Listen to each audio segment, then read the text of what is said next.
নমস্কার। ছোটবেলায় অনেক কিছুই পড়ে থাকি, স্কুলে যখন পড়ি তখন অনেক সাবজেক্টস থাকে, তার মধ্যে একটা বিশিষ্ট হচ্ছে বিজ্ঞান। এই বৈজ্ঞানিক বুদ্ধি যখন মাথায় আসে তার সাথে সঙ্গে সঙ্গে আসে অনেক প্রশ্ন। কিন্তু আজকে একটা নতুন জিনিস জানবো, সংসারেও কি কোনো বিজ্ঞান খাটে? সম্পর্কেরই কোনো রসায়ন হয়? সেই রসায়ন কি এবং কিভাবে সংসারের মধ্যে প্রবেশ করলে সংসারটাও খুব সুন্দর হয়ে যায়, সেই জিনিস আজকে জানবো। কি মানসিকতা নিয়ে, কি অ্যাঙ্গেল দিয়ে ভাবলে আর জীবন অন্যরকম হতে চলেছে, সেই ভিন্ন ভিন্ন পর্যায়গুলি আজকে আলোচনা করতে চলেছি।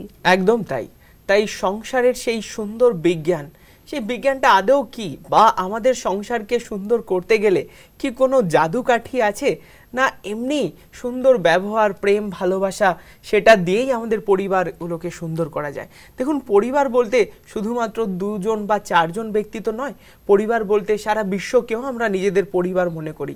তো আদর্শ গৃহস্থ আশ্রমে আজকে এই অধ্যায় আমরা একটু দেখব যে আমাদের এই সকল পরিবার যারা নিজেদের জীবনকে আজকে পরিবর্তনের পথে নিয়ে চলেছে, তারা শুধুমাত্র কি নিজেদের জীবনেই তার প্রভাব ফেলেছে, না তার সাথে সাথে প্রচুর মানুষের কাছে আদর্শ হয়ে উঠেছে।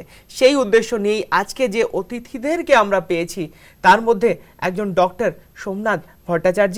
চলুন শুরুতেই তাকে এবং তার সহধর্মিনীকে আমরা আমাদের অনুষ্ঠানে স্বাগত জানাই। নমস্কার।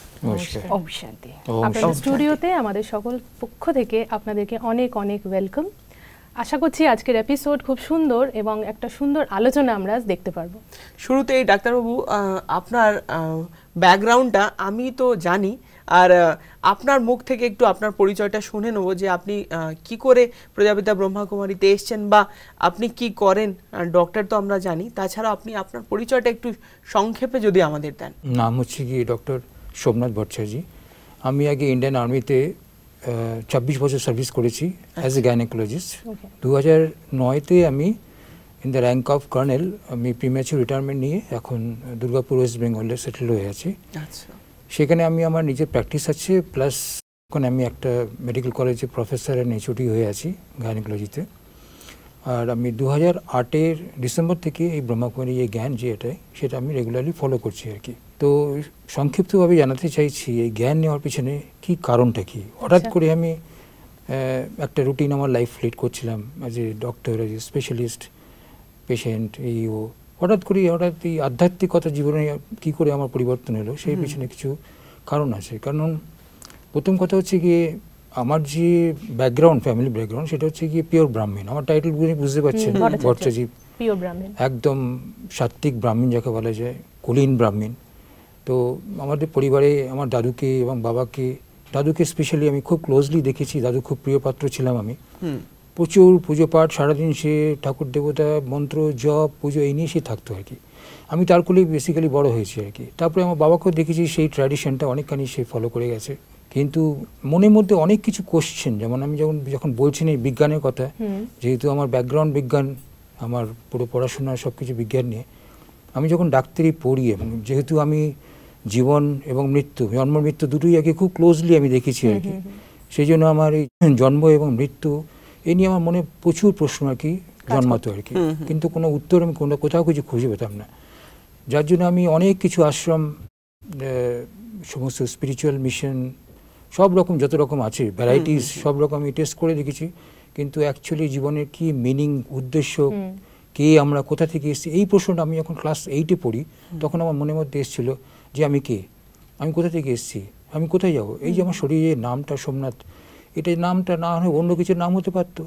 এটা হয়েছে বলে কি আমি এটা কি এই নিয়ে জন্মেছিলাম, আমার অন্য কোনো নাম হতে পারতো। নানা রকম প্রশ্ন মনের মধ্যে, কিন্তু কোনো অ্যান্সার আমি খুঁজে পেতাম না। তারপরে আমার একজন কাকা ছিলেন, তিনি কলেজের প্রফেসর ছিলেন, তার সঙ্গে বসে আমরা প্ল্যানচেট করতাম, আত্মাকে ডেকে আনা, এইসব। আত্মা জানি আছে, শরীরের মধ্যে আছে, যতক্ষণ সে শরীরের মধ্যে কাজ করছে, শরীর চলছে, সে আত্মা শরীর ছেড়ে চলে গেল, সে মৃত।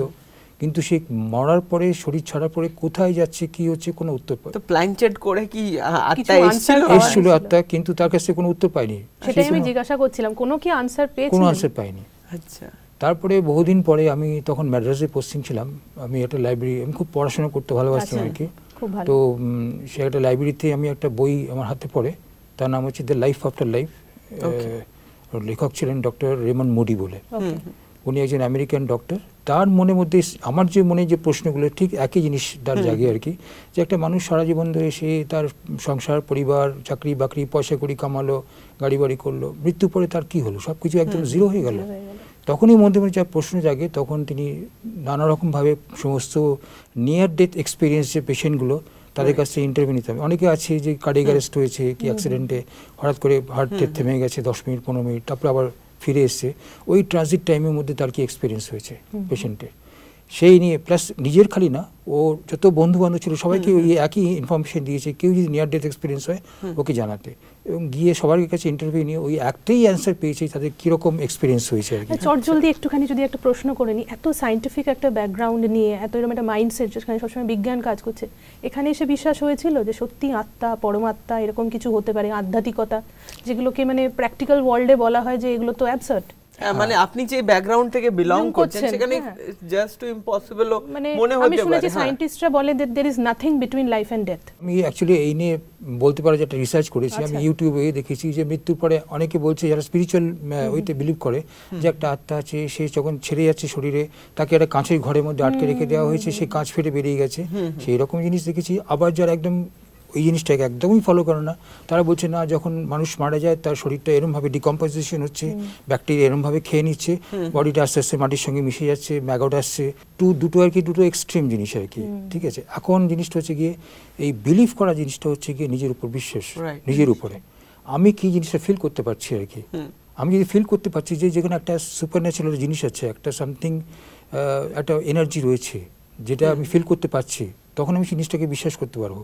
কিন্তু যতক্ষণ আমি ফিল না করতে পারছি, কেউ যদি একদম স্থূলভাবে জিনিসটাকে নেয়, এই জিনিসটা খুবই, এই আধ্যাত্মিক জিনিসটা খুবই সূক্ষ্ম জিনিস, ভেরি সাটল জিনিস। কাজে আমার মধ্যে যদি কোনো সাটল থট ফোর্স যদি না থাকে, মানে সূক্ষ্ম চিন্তাধারা যদি না থাকে, আমি জিনিসটাকে অ্যাকসেপ্টই করতে পারবো না। আপনার ইন্টারেস্টিং খুব আলোচনাটা। একটু মাতাজির কাছেও আসবো, যে আপনার ব্যাকগ্রাউন্ডটা একটু জেনে নেবো, যে একজন এত বড় মিলিটারি পোস্টের একজন মানুষের সাথে এতগুলো বছর আপনি কাটালেন, আর এই আধ্যাত্মিক জীবনে সেখানে আপনার আশা কি করে, তার একটু সংক্ষিপ্ত বিবরণ। তার আগে আপনার নামটা আর আপনি প্রফেশনালি কি করেন? অ্যাকচুয়ালি শরীরের নাম হচ্ছে মঞ্জুষা। ওকে। অ্যাকচুয়ালি আমিও কিছু বছর আর্মিতে কাজ করেছি, but that was very short period. Okay. খুবই কম, তখনই ওর সঙ্গে দেখা হয় আমার, and then we got married. জীবনে আরও বড় হওয়ার কিছু ছিল, কিন্তু ফ্যামিলি প্রবলেমসের জন্য সেখানে আমি এগোতে পারিনি। নিশ্চয়ই। তো আই চেঞ্জ মাই প্রফেশন। তারপর আমি মাস্টার্স করলাম ইংলিশে, স্কুলেও ছিলাম কিছু বছর। এখন আপনি প্রফেশনালি কি করেন? এখন আমি councillor, as a councillor I am working. হ্যাঁ, তো এটাই আমি মনে হয় যে ইটস ভেরি গুড, মানে আমি নিজের সময় নিজের মতন বার করে নিতে পারি। কাউন্সিলিং করি, অনেক করেছি, কিন্তু যেটা মনে হয় যে অ্যাজ আ ওয়াইফ যখন লাইফ হয়ে যায় for a lady, it becomes very difficult.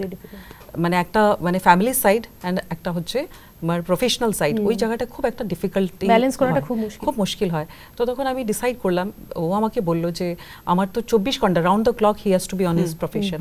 তো তখন আমি কি করে ব্যালেন্স করবো? ঠিক আছে, then I would sacrifice my life. তো I really sacrificed, and not that কি আমি নিজের থেকে করেছি বা কারো চাপে পড়ে করেছি, নো, আমাকে কেউ ফোর্স করেনি। আমার মনে হয় যে না, yes, I am giving to the family and that is my very great, I feel very happy. খুব কন্টেন্টেড লাগে। Yes, very much contented. But it's very difficult to say, মানে একজনের জন্য আরেকজনের পুরো ফুল। আমার মনে হয় এটার বেস্ট আনসারটা বোধহয় দিদি দিতে পারবেন। হ্যাঁ দিদি, এটা তো খুবই ডিফিকাল্ট না? এখনকার মেয়েরা বা এখনকার ছেলেরা কিছু করলে, একটু করলেই বলে, জানো তোমার জন্য কি করেছি, আমি এত স্যাক্রিফাইস করেছি, বা তোমার পরিবারের জন্য আমি করেছি। আজকে এত বড় একটা এক্সাম্পল, উনি সেখান থেকে ছেড়ে দিয়ে আজকে এতটা হ্যাপি, আর উনি স্বীকার করছেন অন শোতে, উনি স্বীকার করছেন। তো দিদি, এটা কি করে সম্ভব? অবশ্যই যখন আমরা নিজের সত্তাকে চিনতে পারবো, আমি আত্মা, বাস্তবে আমার স্বরূপ কিন্তু শান্তি, আনন্দ, প্রেম, পবিত্রতা, এই স্বরূপে যখন আমরা থাকবো, তখন বাহ্যিক কোনো ঘটনা আমাকে প্রভাবিত করতে পারবে না। আচ্ছা, আমাকে কোনো বস্তু বা ব্যক্তি শান্তি, সন্তুষ্টতা দিতে পারে না, এটা আমার নিজস্ব ব্যাপার, আমার সত্তাই তাই, আমি নিজে শান্ত স্বরূপ সত্তা। তাই পরিবারের কাজকর্ম ঠিক করতে, সম্পর্ক ভালো রাখতে, কেননা আমাকে তো সমাজে থাকতে হবে, পরিবারকে নিয়ে চলতে হবে, তো সেটাকে লোকের ভাষাতে ত্যাগ বলা হচ্ছে, বাইরের লোকেরা ভাবছে অনেক বড় আমি স্যাক্রিফাইস করছি, কিন্তু অ্যাকচুয়ালি আমি তো নিজের সত্তাতে ফিরে আসছি, নিজের স্বরূপেই ফিরে আসছি।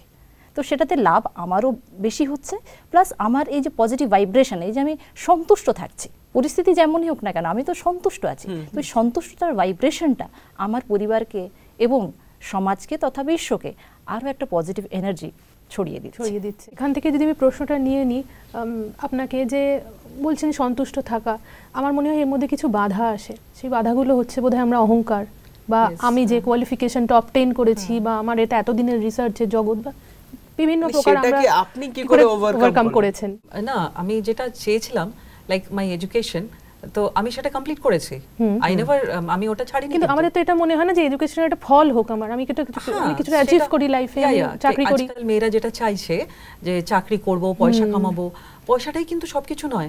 If I see very minutely, যদি আমি দেখি যে আমার হাজবেন্ড, যেটা যেরকম লক্ষ্মীনারায়ণকেই যদি দেখি আমরা, তো নারায়ণ কিন্তু বলে যে সব মানুষরা কিন্তু লক্ষ্মীর কাছেই পয়সা চাইছে, কিন্তু লক্ষ্মী কিছু করে না, কিন্তু সে তো নারায়ণের কাছ থেকে নিচ্ছে। খুব সুন্দর এক্সাম্পল, তাই তো? তো আমিও সেটা মনে করি যে আমি এডুকেশনটা হওয়ার আজ নারীর প্রত্যেকটা মেয়ের খুব দরকার আজকের লাইফে। বাট তার জন্য যে আমাকে চাকরি করতে হবে 101%, আর ওখানে আমার ফ্যামিলি মানে অনেক, আজকাল ছেলেমেয়েরা আজকে মোবাইলের জগতে এতটাই ঢুকে গেছে, মা বাবা যদি দুজনেই চাকরি করতে চলে যায়, তাহলে আমি দেখতেও পারি না যে আমার ছেলে মেয়ে কি করছে। আজকে আই ফিল ভেরি প্রাউড, মেয়েকে আমি যতটা আমি সময় দিতে পেরেছি, টাইম দিতে পেরেছি। Now she is doing MBBS, or first year করছে। তো আমি মনে করি যে ভেরি মাচ কন্টেন্টেড। জীবনে টাকা পয়সাটাই সবকিছু নয়, তাই না? আমিও চাকরি করতে যাচ্ছি, আমিও কিছু টাকা নিয়ে আসলাম, আর টাকা আসলে আমি বরঞ্চ এটা দেখেছি, মানে একটা ইগো কাজ করে প্রচন্ড, আমি কম নাকি, আমি তোমার থেকে কম নাকি, এই জিনিসটা কাজ করে। কিন্তু এখানে আর ওই জিনিসটা আর কাজ করে না, বিকজ আই হ্যাভ মানে নিজে থেকে বুঝতে পেরেছি যে টাকাটাই জীবনে সবকিছু নয়। আজ টাকার দৌলতে আমরা সব কিছু করতে পারি। আজকে জীবনে আমার ফ্যামিলি লাইফে আমি সব কিছু, আমার ঘরে আসবাবপত্র থেকে everything, but the peace, the happiness, the contentment I can not buy with money. পয়সা দিয়ে আমি কিনতে পারি না। তাই জন্য মনে করি যে আমার হাজব্যান্ড যতটুকুন কামিনী আছে ওটাতেই তো আমি যদি সন্তুষ্ট হয়ে যাই, মোর দ্যান দ্যাট নিশ্চয়ই আমরা দুজন, ও বাইরেটা সামলিয়ে নেয়, আমি ঘরের দিকটা অনেকটাই সামলে নিতে পারি। এই জিনিসটা যে কন্টেন্টমেন্ট, যে ভরপুরতা, এই জিনিসটা কিন্তু বর্তমান সময় শুধুমাত্র আমি ইউথদের ক্ষেত্রে বলবো না, কারোর ক্ষেত্রেই নেই। কিন্তু যে যত টাকা ইনকাম করছে মনে হচ্ছে আরো চাই আরো চাই, মানে কিছু একটা জিনিসের পেছনে, সেই মরিচিকার পেছনে যেন দৌড়ে বেড়াচ্ছে। তো এটা অ্যাকচুয়ালি বেসিক্যালি আমাদের মানে সবকিছু স্থূল জিনিস ভাবে আছে, স্থূল জিনিসের পিছনে ছুটে বেড়াচ্ছে। এর পিছনে কি কোনো সায়েন্টিফিক কোনো বিজ্ঞান আছে? জ্ঞানের কোনো বিজ্ঞান কিছুই নেই, সায়েন্টিফিক কিছু নেই। ব্যাপারটা হয়ে গেছে আমরা এখন যে পরিবেশে মানে এনভায়রনমেন্টে রয়েছে আর কি, সেখানে এটা এখন একটা মানে ট্রেন্ড হয়ে গেছে আর কি, যে আমাকে স্থূল জিনিস অ্যাকোয়ার করতে হবে। মাইন্ডটা কি প্রোগ্রাম হয়ে গেছে যে এই স্থূল জিনিসগুলো আমাকে অ্যাকোয়ার করতে হবে। আজকে যদি আমার কাছে আইফোন না থাকে কি আইপ্যাড না থাকে, লোকে বলে করে এই ব্যাকডেটেড কিছু জানে না আর কি।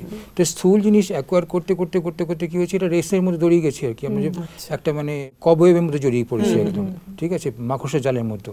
তো এই জালের মধ্যে যখন জড়িয়ে পড়েছি, ওই জালের মধ্যে ছটফট করছি আমরা, ওর থেকে আর কোনো মানে নিস্তার আর পাচ্ছি না আর কি, শান্তি আর পাচ্ছি না।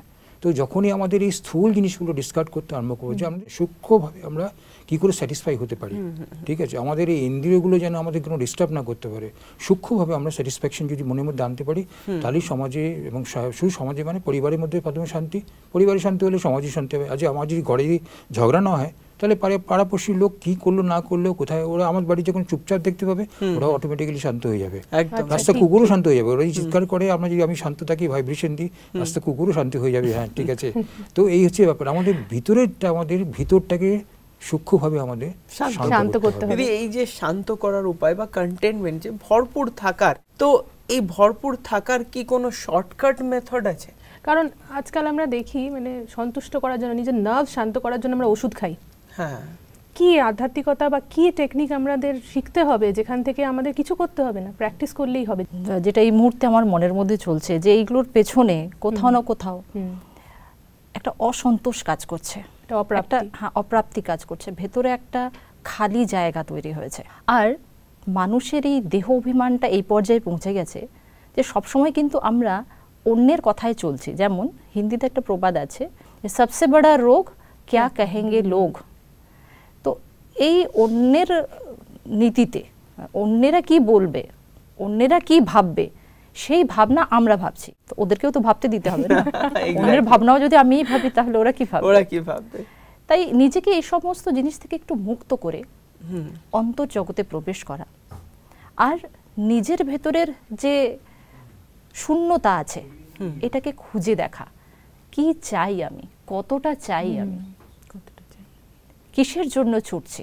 আর আত্মা যেহেতু অবিনাশী, তাই আত্মাকে কখনোই এই স্থূল বস্তু ব্যক্তি পূর্ণতা দিতে পারে না।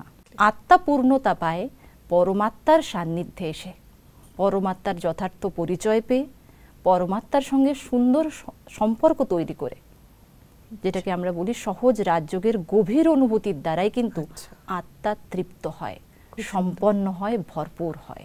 যে আদেও পবিত্রতার অনেক বড় ডেফিনেশন আছে, তো সেটা আমি শুনেছি যে আপনাদের আধ্যাত্মিক বিশ্ববিদ্যালয় খুব ভালো করে যেটা বোঝানো হয় যে এই পিউরিটির যে ডেফিনেশনটা, এটা যদি আপনি অ্যাজ এ টিচার বা অ্যাজ এ কাউন্সিলর আমাদের দর্শকদের উদ্দেশ্যে একটু বলেন। যেটা আমি সন্তুষ্টতার কথাটা যেটা বলছিলাম, কন্টেন্টমেন্ট, ওটা কিন্তু একদিনে আসেনি। নিশ্চয়ই আমিও প্রচন্ড, মানে I was very much dissatisfied সংসারে, প্রচন্ড ডিসস্যাটিসফাইড থাকতাম, ইভেন লিটল বিট ডিপ্রেশনও গেছিলাম। ইয়েস, চাকরি ছেড়ে দিলাম, হাজব্যান্ডও টাইম দেয় না, বাড়িতে বাচ্চা, তাদেরকে বড় করতে হবে, মানুষ করতে হবে, অ্যান্ড হ্যান্ডিক্যাপ চাইল্ডও ছিল আমার, তো সেগুলো তাদেরকে দেখা, মেয়ে ছোট ছিল তখন, মানে লট অফ হ্যাসেলস লাইফে ছিল। আর ওই সময় চাকরিও ছেড়ে এসেছি। তারপর আমার শাশুড়ি মায়ের সঙ্গেও ভালো রিলেশনস, যেটা হয় নর্মালি। আমি সব কিছুকে after I got into spirituality, কেন বলছি, ঈশ্বরকে, ভগবানকে একদিনে পাওয়া যায় না, দ্যাট অলসো হ্যাভ এক্সপিরিয়েন্সড লাইফে। ভক্তি যখন অনেকটাই হয়ে যায় তখনই বোধহয় ভগবানকে পাওয়া যায়, এটারও আমার দারুণ অভিজ্ঞতা আছে। বিকজ যখন মানুষ ডিসস্যাটিসফাইড থাকে না, তখন এখান ওখান অনেক কিছু খুঁজে বেড়ায়, সে পাগলের মতো খুঁজে বেড়ায়। তো that also happened with me, in fact he also, আমরা দুজনেই মানে খুব খুঁজেছি। In fact I use to blame him, তো তোমার সব কিছুর জন্য আমি কেন তোমাকে বিয়ে করেছি। তো এটা যেটা হয় যে আমি ভালো সব মেয়েদেরই কোয়েশ্চেন, যে স্বামীকে ব্লেম দেওয়া, আমি কেন চাকরিটা ছেড়ে দিলাম, ভালোই তো চাকরি ছিল, ওই অনেক কিছু, সব কিছুর জন্য ওকেই ব্লেম করতাম আমি। তো আমরা একে অপরকে আমরা ব্লেম করতে থাকি, ব্লেম গেম চলতে থাকে জীবনে অনেকটাই। তো আমার জীবনে অনেকটা আমি sister Shivani, she is like my guru, মানে আমি কি বলবো।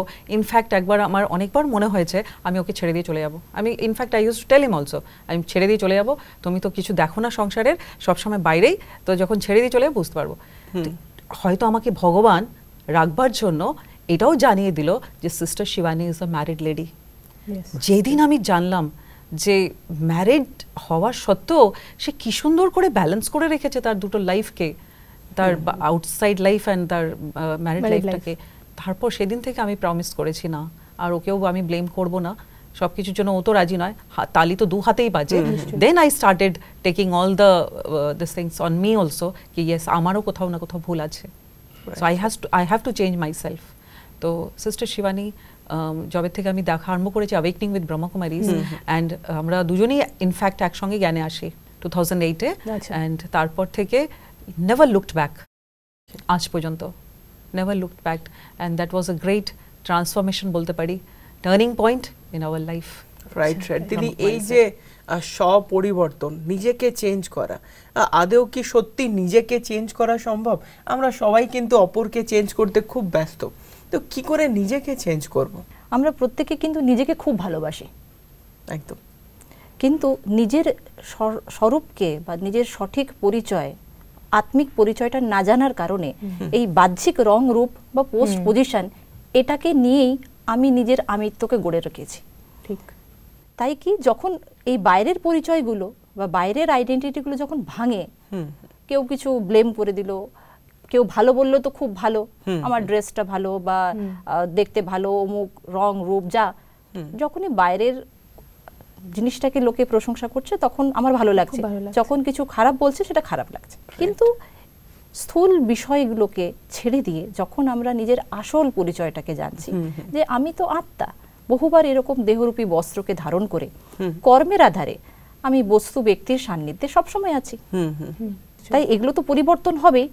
আমি আত্মা যত যত শতপ্রধান হব, পবিত্র হব, পুণ্যবান হব, তত আমার সমস্ত জিনিসগুলো, আমার বাহ্যিক শারীরিক গঠন বলি বা আমার সম্পর্ক বলি বা আমার প্রাপ্তি বলি, স্থূল বিষয়বস্তুর প্রাপ্তি বলি, সেগুলো সব কিন্তু আমার কর্মের উপরেই ডিপেন্ড করছে।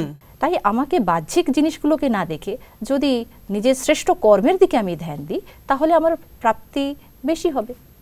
তো যখন এই ক্যালকুলেশনটা আমরা নিজেরা বুঝে যাব, তখন বাহ্যিক কোনো বস্তু ব্যক্তির প্রভাবে আমরা প্রভাবিত হব। ঠিক ঠিক ঠিক। দাদা, আপনার কাছে জিজ্ঞাসা করব, দিদি আমাদেরকে একটা স্পিরিচুয়াল অ্যাঙ্গেল দিয়ে বোঝালেন যে লাইফে ব্যালেন্স কি করে আনতে হয়। আপনি একটা মাইন্ডসেট নিয়ে চলছিলেন, ভীষণ বৈজ্ঞানিক মাইন্ডসেট, কিন্তু এই জ্ঞানে আসার পর দুটো যে একটা আমার অলরেডি ফ্রেমড মাইন্ড আর একটা আমার নতুন তৈরি হচ্ছে, দুটো কখনো ক্ল্যাশ খায়নি, সায়েন্টিফিক মাইন্ড আর স্পিরিচুয়াল মাইন্ড? আমার অনেক দিন ধরে আমার মনের মধ্যে প্রশ্ন আসতো যে আমি কে, আমি কোথা থেকে এসেছি, যে জিনিসটা আমি খুঁজেছি আর কি, যেটা খুঁজে কোনো উত্তর পাইনি, যেটা আমি অনেক বই পড়েছি, অনেক আশ্রম ফাশ্রম ঘুরেছি, এই করেছি। তো সেই জন্য বলতে পারা যায় যে আমার প্রথম থেকে একটা এই জিনিসটা স্পিরিচুয়াল বা আধ্যাত্মিক যে জিনিসটা, একটা ওরিয়েন্টেশন ছিল, আমার একটুখানি ঝোঁক ছিল আর কি, যেটা আমার মানে পুরোপুরি সায়েন্টিফিক কে দিয়ে আমি যেটাকে এক্সপ্লেনেশন দিতে পারছিলাম না। এবং সায়েন্স ডেফিনেটলি আমি জানতাম সায়েন্স এটা কোনো অ্যান্সার দিতে পারবে না, যেহেতু আমি অনেক রিসার্চ করে দেখেছি, অনেক ভিডিও দেখেছি, ইউটিউব সার্চ করেছি, যে কোনো অ্যান্সারই নেই সায়েন্সের কাছে। তো বলা হয় when science cannot answer something, then the spirituality begins actually. সেখান থেকে স্পিরিচুয়ালিটি স্টার্ট হচ্ছে। তো আমার যে প্রশ্নগুলো যখন অ্যান্সার যখন সায়েন্স দিতে পারছে না, তখন স্পিরিচুয়ালিটি একমাত্র যেটা যে আমাকে উত্তর দিতে পারছে। আর আপনার এমনি একটা স্পিরিচুয়াল ব্যাকগ্রাউন্ড ছিল, উনি পরে গিয়ে উনি না প্রফেশনালি আমি অ্যাকচুয়ালি কর্নেল হয়েছেন বা ডক্টর হয়েছেন, বাট উনি তো অ্যাজ এ একটা এমন একটা ফ্যামিলি থেকে বিলং করেন। ব্যাকগ্রাউন্ডটা যেটা বললাম একটা পুরো ধার্মিক ব্যাকগ্রাউন্ড, একদম পুরো সারাদিন পুজো পাঠ রিচুয়ালস এই নিয়ে আমি দেখে এসেছি। বাড়িতে যে কত রকম যে পুজো হতো তার কোনো ঠিক নেই আর কি। আমার দাদু তো আমি দেখেছি সারাদিন পুজো নিয়ে ব্যস্ত, মুখে মধ্যে সবসময় সেই শিবশঙ্কর করে যাচ্ছে। আমার বাবাও যদিও চাকরি করতো, কিন্তু তারও ওরিয়েন্টেশন টুয়ার্ডস এই ধার্মিক দিকে। তো ওই নিয়ে আমি বড় হয়েছি আর কি। তার মধ্যে থেকে আমার বড় মানে শৈশব থেকে আরম্ভ করে যৌবন সব কিছু ওই থেকেই। তার জন্য আমার প্রথম থেকে একটা রিলিজিয়াস ছিল, কিন্তু রিলিজিয়ানটা একটা অন্য জিনিস। রিলিজিয়ান হচ্ছে which you are practising something religiously, right?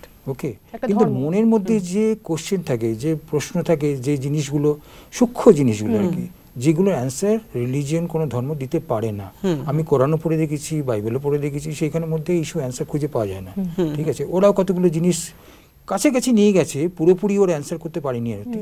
কিন্তু অ্যাকচুয়াল জিনিসটা কি, যে এই আত্মাটা কি, কোথা থেকে এসছে, কোথায় যাব, তার কি কর্ম কাকে বলা যায়, কর্মে কি বিশ্লেষণ, নানা রকম বিশ্লেষণ রয়েছে, সেই জিনিসগুলো বুঝতে গেলে তখন ডিপ স্পিরিচুয়ালিটি, আধ্যাত্মিকতার মধ্যে যেতে হবে। তাহলে এই জিনিসগুলো কোশ্চেন অ্যান্সার পাওয়া যাবে, যুক্তি করে চলা। তো একটু মাতাজির কাছে এবার আসবো, যে এই যে সুন্দরভাবে সংসারে ব্যালেন্স করে চলা, আপনি যে বললেন অনেক স্যাক্রিফাইস করেছেন, অনেক ত্যাগ করেছেন, একদিনে আসেনি, নিজের খুশি। আমার মনে হয় আপনার মাইন্ডসেটটা পাল্টেছে। হ্যাঁ, অ্যাবসলিউটলি। আগে মনে হতো দৃষ্টিভঙ্গিটা পাল্টেছে। হ্যাঁ, ওটাও এসেছে বিকজ অফ যখন আমি স্পিরিচুয়ালিটিতে এসেছি। আর এখানের মেইন জিনিস হচ্ছে, মেইন ফাউন্ডেশনই হচ্ছে পবিত্রতা। যখন আমাদের দুজনের মধ্যে যখন অপবিত্রতা থাকে, যখন যেটা আজকাল লোকেরা হ্যাঁ বিয়ে করছে, মনে করে যে বোথ উইল বি হ্যাপি, দুজনেই কামাবে, দুজনেই, কিন্তু এইটা আমি বলবো যে কতটা সত্যি, বিকজ আমি নিজে দেখেছি, মানে আমি নিজে এক্সপিরিয়েন্স অফ দ্যাট লাইফ, যেখানে আমিও রোজগার করেছি, ঠিক আছে, বিয়ে করেছি। Was I happy? আমি নিজেকে জিজ্ঞেস করি, আমি কি খুশি ছিলাম? খুশি আমি কখন হয়েছি? যখন দিস ফাউন্ডেশন, যখন এটা লে ডাউন হলো, মানে ফাউন্ডেশন অফ পবিত্রতা, যেটা আমাদেরকে ব্রহ্মকুমারী সংস্থাই শেখায়। এটা আমরা এত সংস্থা ঘুরেছি, কোনো জায়গায় কিন্তু পবিত্রতার কথাটা বলা হয় না। কিন্তু এখানে যখন আমি এসেছি, এতটা সুন্দরভাবে লাইফ, এতটা সুন্দর ব্যালেন্সড লাইফ হয়ে গেছে, এত সুন্দর হয়ে গেছে জীবনটা, ইট ইজ অনলি বিকজ আমার মনে হয় পবিত্রতার কারণে। যেটা ছিল যে দুজনের মধ্যে দোষারোপটা সলভ হয় কি, রিজলভ হয়ে গেছে। এখন তো উই আর লাইক ফ্রেন্ডস। এখন ব্যাটপাশে কি যেটা আগে যে ক্লাস সেটা হতো, যখনই অ্যাকসেপ্টেন্স হয় না তখনই ক্লাস হয়। এখন যখন অ্যাকসেপ্টেন্স যখন এসে গেছে, তখন ক্লাস হয় কোনো কোশ্চেন নেই। এখন দুজনকে অ্যাকসেপ্ট করে নিয়েছে। খুব সুন্দর, যেটা মাতাজি খুব সুন্দর করে বলছেন, যে যেটা আপনাদের এখানেও আমি অনেক জায়গায় দেখলাম, বলে পবিত্রতা হচ্ছে সুখ শান্তির জননী। তো সেই পবিত্রতাটা কি করে আমরা আমাদের জীবনে সংসারের থেকে ধারণ করব, যদি সংক্ষেপে একটু বলে দেন আমাদের। পবিত্রতা সুখ শান্তির জননী, এটা তো আমরা সবাই মানছি, কিন্তু তার জন্য তো কিছু করতে হবে, কোনো কিছু প্রাপ্তির জন্য তো কোনো কর্ম করতে হবে না, শ্রেষ্ঠ কর্ম। আর আত্মা স্বধর্মেই হচ্ছে পবিত্র। তাই দেখুন আমরা কুমারী কন্যাকে পূজা করি, কেননা সে পবিত্র। দেবী দেবতাদেরকে পূজা করি, কত নিষ্ঠা সহকারে পূজা করি, কেন? কেননা তারা পবিত্র। সেটা লক্ষ্মী নারায়ণী যদি বলেন, তাদেরকেও তো হাজব্যান্ড ওয়াইফ রূপে দেখানো হচ্ছে, স্বামী স্ত্রী দেখানো হচ্ছে, কিন্তু এমনি কোনো ব্যক্তিকে পুজো করা হচ্ছে না, হাজব্যান্ড ওয়াইফকে পুজো করা হচ্ছে না, কিন্তু সেই জায়গাতেই লক্ষ্মী নারায়ণকে বসিয়ে পুজো করা হচ্ছে। কেন? কেননা তাদের মধ্যে সেই পবিত্রতার গুণ রয়েছে। তো পবিত্রতাটা শুধু ব্রহ্মচর্য পালন নয়, পবিত্রতার সঠিক পরিভাষা হচ্ছে মনে, বচনে, কর্মে, সংকল্পেও কারোর প্রতি অশুভ ভাবনা না রাখা। একদম একদম খুব সুন্দর। ব্রহ্মচর্যের সাথে সাথে আমরা বলি ব্রহ্মচারী হতে হবে, ব্রহ্মার মতো আচরণ, ব্রহ্মার ন্যায় আচরণ। একদম তাই। এত সুন্দর আমাদেরকে বোঝানোর জন্য আর আমাদের অনুষ্ঠানে এসে আমাদের সকল দর্শকদের জন্য এত ভালোভাবে আমাদের মেসেজ দেওয়ার জন্য আপনাদের সকলকে অসংখ্য ধন্যবাদ। তো একবার যখন একটা ব্যক্তি শেষ সময় এসে উপস্থিত, তো তখন যমরাজ তাকে এসে বলল, চলো এবার আমার সাথে যেতে হবে। দেখলো যমরাজের হাতে একটা খুব সুন্দর সুটকেস আছে। তো ব্যক্তিটা ভাবলো যে সে সারা জীবন যা সঞ্চয় করেছে সেটাই বোধহয় তার কাছে আছে। তো যমরাজকে জিজ্ঞেস করলেন উনি যে এতে কি আছে, আমি যে এত টাকা এত ধন দৌলত সঞ্চয় করেছি এতে কি সেটা আছে? তখন যমরাজ বলল না। বলছে তাহলে আমি যাদেরকে এত ভালোবাসি, আমার স্ত্রী, আমার পুত্র, আমার সন্তানরা, তো তাদেরকে কি আমি নিয়ে যেতে পারবো? বলছে না। বলে তাহলে এতে কি আছে? খুব রেগে গিয়ে উনি তখন সুটকেসটা নিয়ে যখন খুললেন তো দেখলেন খালি। বলছে খালি? বলছে হ্যাঁ খালি। বলছে আমি কিচ্ছু নিয়ে যেতে পারবো না? বলছে না, তুমি যা যা ইনকাম করেছো সেগুলো এখানের জন্য করেছো, যার কোনো কিছু ওখানে গিয়ে কাজে লাগবে না। তাহলে কি কাজে লাগবে? তুমি যে ভালো ব্যবহার করেছো, তুমি যে পুণ্য সঞ্চয় করেছো, সেগুলোই কিন্তু তোমার সাথে যাবে, তাই নয় কি? তাহলে আমরা কি করি? আমরা সারা জীবন এইগুলোকে সঞ্চয় করতে ব্যস্ত থাকি যেগুলো বাস্তবিক অর্থে আমাদের সাথে যাবে না। আমাদের এটা করা উচিত যেটা আমাদের সাথে যাবে, প্রত্যেকের সাথে। তাই ভালো ব্যবহার করুন, প্রত্যেকের প্রতি শুভ ভাবনা রাখুন। কি হয়েছে একটু নয় নিজে কম হবে, কি হয়েছে একটু নয় আমরা নিজের দিকটা একটু স্যাক্রিফাইস করব, কিন্তু আলটিমেটলি আমরা দেখব দিনের শেষে আমরা অনেক সুখে ঘুমাতে পারছি, শান্তিতে জীবনটাকে অতিবাহিত করতে পারছি। একদম তাই।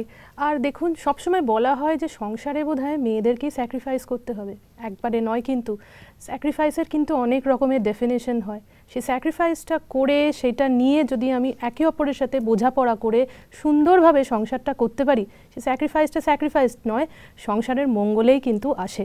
আশা করছি আমাদের এই মেসেজটা আপনাদের কাছে ক্লিয়ার হবে এবং আপনারাও এই মনোভাব নিয়ে বারবার ফিরে আসবেন আমাদের কাছে, যাবেন নতুনভাবে সংসার করা শিখতে। এই মনোকামনা নিয়ে আজকের এপিসোড এখানেই শেষ করছি। দেখা হবে আগামী এপিসোডে। নমস্কার।